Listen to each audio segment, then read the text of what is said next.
everybody. Welcome to Mornings with the Focus. We got Justin Walters with us this morning on Wilson Harper Jr. Look, NBA Finals don't start till Thursday, man.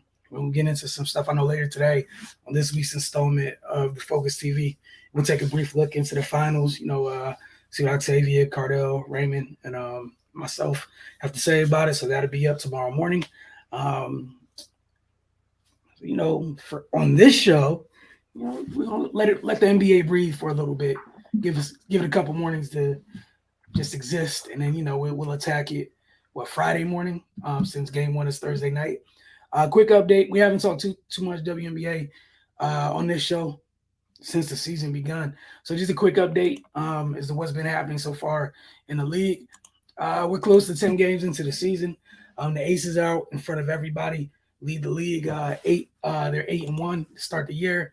Connecticut Sun 6-2, Washington Mystics at 6-3, and so forth. You guys can see the entire standings right here. Liberty, had a coaching change, still trying to figure things out. They're out to a bad start at 1-7. Minnesota struggling, obviously, do not have Nafisa Collier. As you know, they're celebrating the birth of their first child. Shout out to her and Alex Basil. Phoenix Mercury, first and foremost, free BG, get her home ASAP. They're just going through it, man. They're struggling. They're in the midst of a 5-game losing streak. You got the Fever, who have replaced their coach, got an interim coach at the moment. They're coming off a win. The Sparks have been up and down. Chicago's, I'm sure they'll get their legs underneath them. They just got Glia Copper back like maybe last week. Seattle's in the midst of it. And then shout out to the Atlanta Dream. They're fourth, 5-3. I don't know how many people expected that, especially when you had the first overall pick this year. And we'll get into how some of those folks are doing. This rookie class. Just a couple rookies that standing out. We'll start with the first 3 picks, then some players that were drafted a little bit later. Ryan Howard, for a little bit, she was leading the league in scoring. Typical for a rookie, there's going to be ups and downs. And, if you come into the league, leading the league in scoring, teams are going to adjust at some point, and you're going to have to readjust to them getting used to you the second go round. Still, she's essentially averaging 17 points a game, just under 4 rebounds, just under 3 assists. She's shooting 42% from the floor. Naylissa Smith, who went second, she's on Indiana. She's averaging just under 14 points a game, 9.2 rebounds, that's love for your power forward to be that high in the to be rebounding at that high of a clip. Just under 2 assists for her, and she's shooting 41% from deep. We got Shakira Austin on the Washington Mystics. She went 3rd overall. She's averaging 9.6 points per game, essentially 6 rebounds and 1.1 swats a contest. She's shooting 62% from the floor. She's on the team with a ton of vets. Primarily, anything she does offensively is a bonus. Pretty much a screening and rolling, hitting some mid-range jumpers here and there. But she's primarily there to help them on the defensive end, and she's done her part. Queen Egbo, another big out this rookie class. She's averaging 7 points and 7 rebounds, 1.4 steals a contest, and 1.3 blocks. Destiny Henderson, who went late, should have won in the first round. Should have probably been a top 5 pick, but another story for another day. She's averaging 7.6 points a game, 3 assists, right under 1 steal, and she's shooting a league high, we can call it 58% from deep, 57.9 from deep to this point. A little bit more on the Aces. Remember the Warriors had Mark Jackson for a little bit, and then, Steve Kerr kind of came in, tweaked a couple things and kind of unlocked them and just really got them, went from like going pretty fast in a hyperdrive. It looks like that's what happened with Bill Laimbeer moved up into the front office, and Becky Hammond, she seemed to have unlocked the Aces. A couple personnel changes. Outside of that, folks have been taking leaps. Jackie Young and Kelsey Plummer, 5th in the league in scoring, 18.2 per contest. Jackie is shooting 51 from the floor and 48 from deep, which is freaking ridiculous. Kelsey Plum shooting 43 from the floor, but she's shooting 47.5% from deep. She's also averaging just under 6 assists a contest. So shout out to Kelsey for that. And she's one of several players, both on the men's and women's side, who, a year or 2 removed from an Achilles injury. So good to see her back and doing well and taking a step forward. Asia Wilson, with Liz Campbell not there anymore, stepping into a bigger role at the 5, no longer playing the 4, and she's doing a good job. Obviously, the scorings went down just a little bit, but she's made up for it. She's second in the league in blocks per game at 2.3. She's tied for first in the league in rebounds at 10 a contest with her teammate De'Erica Hamby. Wilson's also averaging 16.4 points a contest. Vegas has been held to deal with this season. There's a reason they're 8-1.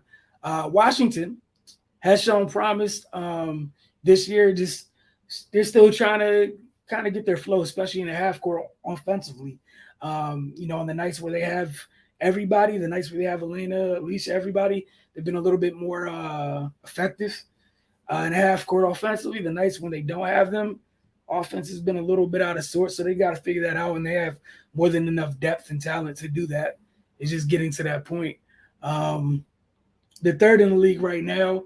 They play the Fever tonight on the road. We're coming off a win. So if you're into the W, you follow the Mystics. We'll have Mystics Outlook later this evening. So, just tune in. All you got to do, if you're already following us on social media, you'll see where those links are as they pop up. All right, we got Justin here, which means we'll get to a little NFL. Look, man, I guess we'll start with, David Njoku. There was a ton of tight ends that ended up on the franchise tag. Well, not a ton, but several prominent tight ends ended up on the franchise tag this offseason. David is no longer on the tag. He just received a 4-year deal worth $56.75 million, 28 guaranteed. So your thoughts on Njoku getting paid, deservedly so, or let's say keep in mind what he's getting paid may not be a reflection of what he truly is, because he's coming off. If you look at what he got paid, you looked at the year he had last year, it may not add up for those who don't pay attention to the Browns. So your thoughts on Njoku's payday? For him, it was a combination of, his potential with his ability and kind of seeing the ceiling. And, he's a true receiving tight end. He can block. He's a solid blocker, but his potential as a receiver, I think, have you seen times where they line him up wide and throw him fades and stuff like that? They see more like, I think, paying him now as opposed to paying him next year after a year, or how many ever games he gets with Deshaun. I think that would up his value. So I think for them, it was like, we'll pay a little extra now as opposed to, waiting till next year and paying the actual franchise price. Some of the teams that franchise their tight ends aren't trying to keep them. I think like Dallas, is giving Schultz the tag, but I don't think there's any way they find a way to give him a long-term deal unless, there's a, a deal, like a bargain. And I don't think they're going to pay him as a top 5 tight end. Whereas Njoku has the talent, and again, he's for that offense, he's one of their guys, and with Mayfield, they were able to start to hit a little bit towards the end. He had a rough start, but I think just having, one of the best quarterbacks in the NFL throwing to you is going to really open him up, along with having Cooper next to him, and I think that offense goes another level, and he's one of the true weapons on that team. So I think at some point it'll end up being a bargain because of the talent he has. Yeah, I'm interested to see how it looks like with a different quarterback under center, especially in that offense. We know folks seem to be able to get open. I think it's going to open things up and probably become one of Deshaun's favorite targets if and when Deshaun's under center. So regardless of who's under center, honestly, with that, kind of reworked quarterback room, even for some of those other guys, that's not a bad thing to have, especially with what he brings to the table physically, right? Mahomes on the Chiefs offense. Quote, that's what you're going to see this offense this year. It's going to be everybody. It's not all going to be one guy. Obviously, Travis is still going to get a lot of Travis Kelce, that is, still going to get a lot of completions, a lot of yards. But the whole receiving room is going to have big days, and that could be something we use to our advantage. Providing a little background or context here, Mahomes went to either Kelce or Hill for 45% of his completions and 50% of his yards and touchdowns in his 4 years as a starter. Yeah, that sounds about right, I guess. But it's one of those things that sounds good, and you want to see it, because as much as we want to say, oh, these other guys didn't make the plays or whatever the case may be, there's a part of Mahomes that started to go big play hunting, and Andy Reid has done this. He's done it with lesser receivers, with McNabb and throwing to, who was it? What's his name? Freddie Mitchell and Yeah, I was about to say I had you with the Freddie Mitchell out yeah, I there. was thinking, Todd Pinkston. yeah, Uh, and, yeah. and random tight end, Selleck or what? Like he's done it before, so it's not Andy. And I think sometimes with that team, like we always complain about them getting too cute or too fan, and I think I wouldn't be surprised if Ronald Jones has a good year. I think there's talent there. I think, he got in that doghouse over there and, fell apart. But I think having, a little different to the running game, letting Edwards-Helaire, play in space a little more, like, receiving and, just changing the game. And then the receivers, like, again, it's funny, think about, there was a time when Juju was making big plays early in his career, and you kind of just saw him towards the end catching, in the slot, catching short passes. But when he was next to Brown, he was the one kept making a lot of the big plays. So, maybe you see something a little different from him, and Kelsey's still going to be the guy. But I think just it's going to take an adjustment from Holmes, to be honest. Not so much the players, because the other guys are just going to do what they do. They're going to run the routes and they're going to run the plays the way they're designed. So it's just going to be him, not trying to do too much, dropping that and getting the ball out of his hand faster. And the talent he has, he's still going to, him running around, he's going to make some throws that are going to find, just basically if the receiver stays alive, just stay awake and don't give up on the play, they're going to catch passes. So, it's just, can they be more consistent? Can they put games away? Can they finish drives? And again, if he's a top, top 5, top 3 quarterback right now, and, in terms probably could be one of the best ever at some point. So it's just going to be him. Basically, that sounds funny, but relaxing, just relaxing and letting the game come to him and, knowing when it's time to put the cape on. Yeah, I think honestly, as weird as it sounds, it might be something that helps him continue to grow. Could be a step in his development, honestly, because it's easy to ignore the play and everything else where you can legit go big game hunting at any time. You take that off the table where now it's kind of a little bit more scheduled, right? Like you said, there can still be the moments where you do your thing, but you might be more inclined to stay within structure just a little bit more often than not in the past. Because I think, like you said, one of the things that got them so much trouble was they were like full Houston Rockets with Harden. Like it was threes all the time. Like we gotta get the three. And it's like, nah, you're good. Like you can run the ball here. The box is light. Nah. It's 3rd and 13. Let's not get 15. Let's get 60. Right. Why? How about we get this one and you get 3 more chances to get 35? No, we're going for the big play. Because essentially for them, depending on where they are, almost everywhere could be 4-down territory. And can't nobody tell me that wasn't in their mind at times. Right. You know what I'm saying? Or just trying to get the dagger when it's not needed. Like that. Right. There's no reason you should have lost that Cincinnati game. And again, like you were saying, it's the gift and curse of having Tyreek. It's, thinking you can throw through double coverage, holding the ball an extra second because you refuse to take the check down because I want to change momentum now. And also, that the number one receiver he wants the ball. We've seen the times where he's, a little upset because he's not getting the ball. And now you're going to actually allow each guy to do what they do best, whether it's, Hardman run after catch stuff or different guys like that.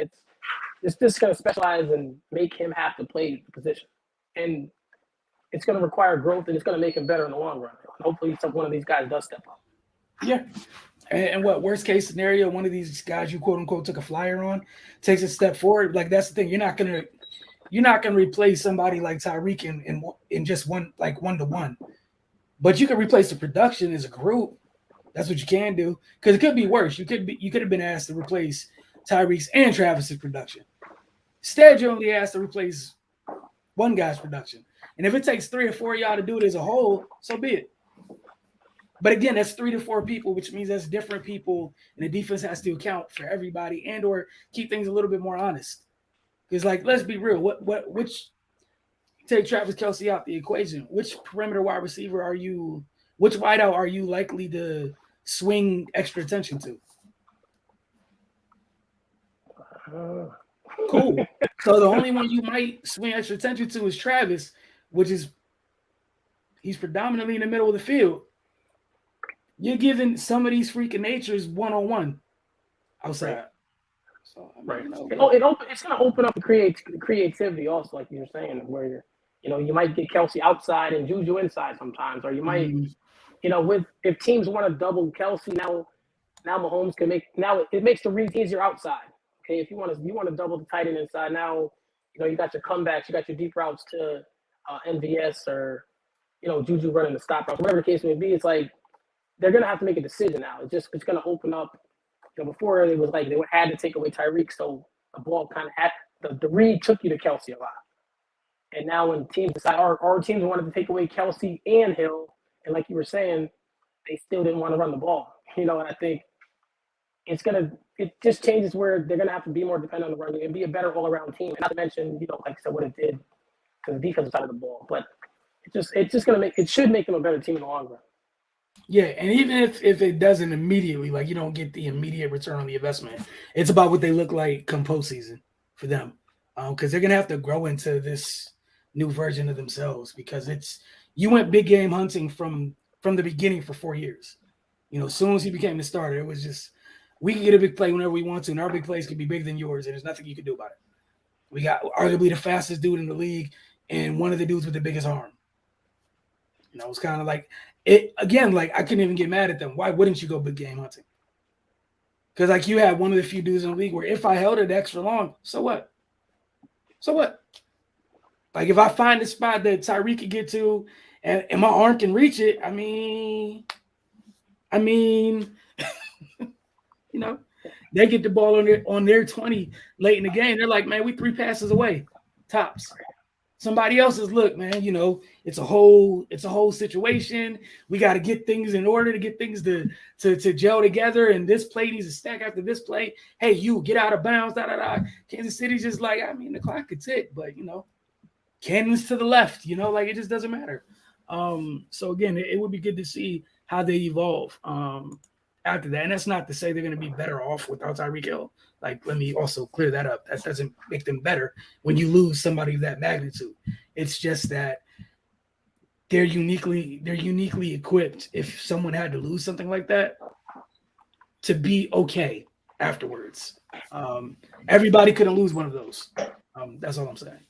All right. I think one of the last ones I had for today. Cap had a workout. Colin Kaepernick had a workout with the Raiders last week. From several reports, it was some folks were positive. They said it went well. I saw another report was like it's promising. You can see that he's taking it seriously. And there was some rust to knock off as expected, but nothing like no crazy negatives came from that workout. I just said I know for me personally, it's good to see him get a workout. It'll be interesting to see if somebody brings him in as a veteran backup because there's a lot of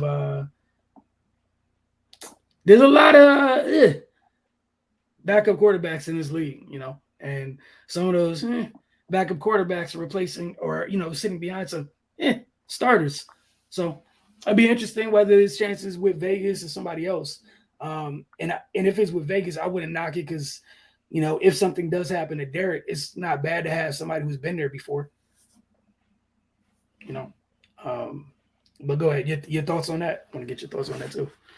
Yeah, I just hope I guess the Raiders have had a lot going on in front office and all that. I just hope it's not one of those gimmick, attention moves. Like, see, we're okay, But again, as the move, that's not a bad place for him to go. Just thinking about, I think it was like 1 or 2 games where Mariota got him last year, and the way that offense. Obviously a different staff, but to see the way that offense moved with Mariota, like they look pretty good. I think he could step in and contribute in that way, and just as reliable as a backup who's not going to be scared. Who's played in big games, and and again, McDaniels.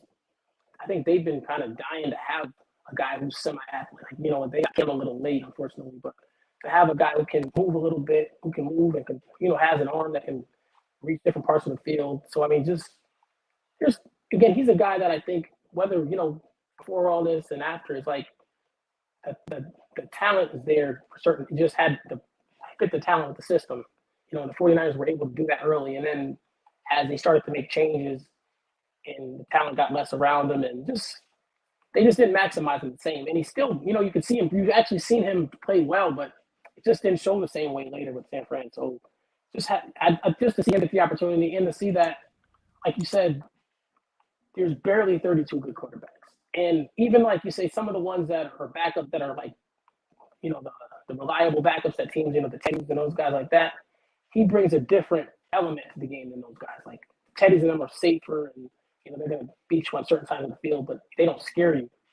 Whereas he still has that ability with that arm and the legs to scare teams, and having a backup that's just going to come in and hand the ball off as opposed to having a guy who, there's still, steps that need to be made up. He's going to make some mistakes, whatever, but to actually be a real threat coming off the bench, that's way different than just, your Andy Dalton, your Teddy Bridgewater, just your run-of-the-mill guy.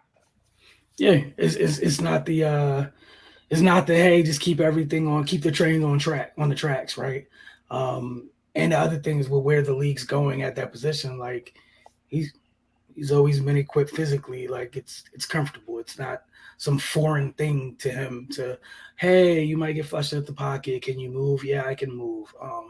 Hey, if we scheme up this deep shot, yeah. And again, like still got the arm is still the arm, right? And he'd be throwing to somebody better than anybody he's ever thrown to in his career. So a few guys. Huh? A few guys. Yeah. The tight end. You got. Mm-hmm. Yeah. And again, not to be rude, not to be disrespectful, just keeping it a buck. We all know the stuff that he was surrounded with wasn't exactly top notch and or ideal to his playing style. It's kind of asked to use things that were placed there for a system versus what held him. Like when he was in San Fran with all the stuff they had around him, it was never anything vertical. The most explosive thing that went vertical was the freaking tight end.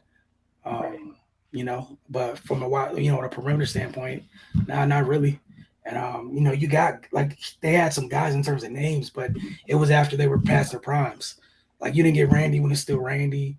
You didn't get Anquan when he was still Anquan, So Devontae, Hunter, like you're getting guys that can separate in case if that's where he ends up.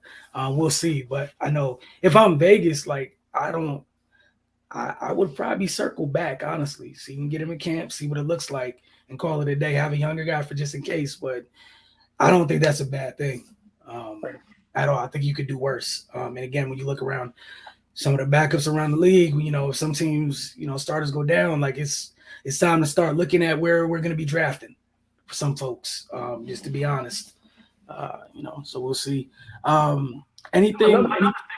Another thing just with him that made you think was like, he was doing it in a time when it was a more defensive game, like especially in that division. Yep. So it wasn't. He almost was too early. You know what I mean? Like I think teams took elements of success and moved the game forward. But, it's hard to say somebody could be better as they got at that after missing time. But it's a different NFL, more spread out, which is what he did in college anyway. So maybe again, it's not saying it's going to be his team, but just being able to just hold you down for a game or two, and whether it's two big throws and one big run, if you're on the right team, you get 17, 20 points out of you, based off of him, and then maybe a big run or big play, another side of the game. But that's all you're really asking for, because a lot of these backup quarterbacks come in and you can't even complete a pass, and the end of the year Saints last year, they had a playoff team, and you had Ian Book playing. You had that's a great example. Where if you just had somebody with some talent, you're in the playoffs. Just somebody with some talent, you're in the playoffs. And again, like if you're Vegas, you're a Derek Carr injury away from everything that you spent money on this offseason going up in flames. Right. Like everything. So again, I'm sure we'll circle back to that. Like it's not even August yet. We're not even in June. We're not even in July. June's pretty much around the corner. So we'll see how that goes. Still got OTAs going on for a lot of teams. A lot of noise out there, but it's still we're still a couple months away from go time, the real thing. You had anything else NFL wise you want to touch on this morning? Just actually want to rest in peace to Jeff Gladney. Yes. Yeah, so he was a talented player. Unfortunately, I think he got caught up in something that wasn't even ended up getting dropped. And then what happened to him this weekend, the car accident. So you hate to see he was only 25 years old and was a first round pick. I was hoping he could find it, get his career going in Arizona, but unfortunately that happened to him. Yeah, for sure. So definitely, uh, condolences to his family. Kid was 25, man. Yeah, just 25. Again, like I know we have some more news from OTAs and whatnot this week. Seeing we already got to the point of the year where folks are throwing out some interesting power rankings already based off nothing but feelings at this point. So I would say if you're an NFL fan and you don't like where your team is in some of these rankings, just relax, man. Like it's beyond subjective. It's content time to a degree. So some of the stuff you got almost the internal struggle between in whoever it is that's coming up with the it's coming up with the power ranking. Like, is it for clicks? Is it for a personal bias somewhere? Is it just to do it? All of the above. So I'm just watching some fan bases go nuts, and I just need to take a deep breath, man. It is May 31st. Relax. Right. Just relax. Like got a long way to go. Everybody just relax, man. We didn't even finish organized team activities. Relax. Right. We didn't even get to the mandatory ones. Yeah. Relax. And we still got Hall of Famers unsigned. So you said what? We still got some potential Hall of Famers unsigned. So that could help. Man. And that's the other thing. Like, man, free agency ain't even done. Like, because I probably foresee a bunch of the guys that aren't signed right now, probably like the first week of training camp coming in and taking people's jobs. Right. Like, hey, kid, we gave you all summer. Oh, you're still doing that thing you were doing the OTAs, huh? Okay. Right. We gave you 75 days. We told you about it. Plus the gap's so small right now between the top and the middle. The bottom is the bottom still, but the gap's so small because you figure, like you talked about, you got Kansas City and Green Bay with brand new receiver rooms. So you're kind of just going off hope, or I assume that this is going to work because of this. And you got San Fran, you got the teams with the young quarterbacks, you got teams with new staffs. So there's a lot of things that could push it in either direction. And you're hoping, you don't know what's going to click and what's not going to click. Who got better from last year? Who got worse from last year? What second year, third year guys going to break out? So it's just a lot of things that can break. And again, with no super dominant team, Rams and Bengals could have easily been knocked out in the first round or second, early in the playoffs. So it's wide open. It's wide open, and guys want to pick the teams to elevate. More so, it's just off the stability. I think everyone else had so many different moves. And you look at teams, a lot of guys have the Bills highs because they didn't lose a lot. Everyone else had some major losses, and you want to see how they replace some of those things. No, you're right. And I think like for a large degree, just being comfortable kept some folks, in rankings in places because there wasn't thought that had to be put in it. Too many variables for a lot of different teams. Right. You got some folks with teams with good rosters and young quarterbacks where they're taking wide swings on opposite ends of the spectrum. Like, you don't know about the quarterback, so the team can't be good. Then some people are like, well, I mean, we don't know about the quarterback, but that's a damn good roster. You got folks on both sides of that. You got some folks like, hey, we just got a veteran quarterback, man. We're good to go. Everything's perfect now. And other folks like, I mean, that's cool, but like he wasn't the greatest last year. So Right. How do you know what you're getting? Again, like it's just a whole lot of nothing right now. Yeah. We're not going to go anything until some shared practices, some preseason games, and when the real thing goes live, man. Right. What's interesting is going to be trying to see, everyone's like teams or general managers and coaches are acting like they're like happy about some of the changes, but like who really wanted to lose some of these people? Like Yep. was Kansas City really looking at like, you know what, this is a chance to make our team better in the long run? Was Green Bay saying we want to make this move, or was different teams letting quarterbacks, or Dallas acting like they're happy they got rid of Cooper, they're happy they got rid of Leo Collins, happy they got rid of Randy Gregg, like really seeing which teams really meant it. Like, did they really have a plan to move? Did New England really have a plan to move on without J.C. Jackson? Like, was there really plans behind this stuff, or was it just we're going to find out? And I think that's a great point. Like, were these things done with conviction, or were they just done? Right. And we're going to find out quick. Like, were you really okay with it, or was it really, the cliche thing of we got talented guys in the room at this position, and whichever one of them makes it out, we're comfortable with? Or is it like, man, keep an eye on this, and this, and free agency, man. As soon as one of these dudes looks like they can't be it, like, pulling the plug on this. Right. Going to free agency and coming back with something immediately. So that's we'll find out. We'll find out very quickly. Even again, like, come training camp. I don't even care about mandatory camp for the most part. Come training camp. We will get an idea of who's comfortable with it, who's truly comfortable with it, who actually had a plan, and who just did some stuff and had a hell of a PR spin during the summer, the early part of the summer. And that's going to be that, because it's going to matter. It's going to matter. They added an extra game onto the regular season. We saw last year, teams that were not especially deep suffered. And some teams were just lucky. Like again, you brought up the Saints. Like, if you just had a better backup quarterback, man, you'd be okay.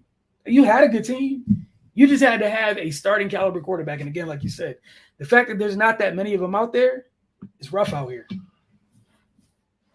It's rough out here. Even some of the teams that moved on for folks, I know I'm looking at some teams that have lesser and or equal to the people that got moved on from. And it's like, is what you have really better than that? So these decisions are going to be hilarious. I know you sent me a clip. I'll bring up the Panthers, how they feel about the kid they drafted, having Sam there. Like, all that sounds good until you get to training camp. You're like, no, I'm good. Go give me something real and tangible to, we're going to find out if, do you really have the freedom to just slow play the most important position on your team? Or, you're going to get called to somebody's office and they're like, look, you need to win. You don't have 7 years. What's it going to be? So, it'll be interesting, man. I can't wait to see how it all plays out. But if you have nothing else, we'll close and then we'll be back tomorrow. Obviously, talk a little bit more NFL tomorrow morning. And then, we got the finals on Thursday night. And then, again, so Friday's show, we'll probably get into it, like, off the break. Soon as it starts, get into game one of the NBA finals. But tomorrow and Thursday, we'll see where things go. Y'all have enjoy the rest of your day. See you guys soon. Again, if you're a WNBA fan, we'll have Mystics Outlook later this evening.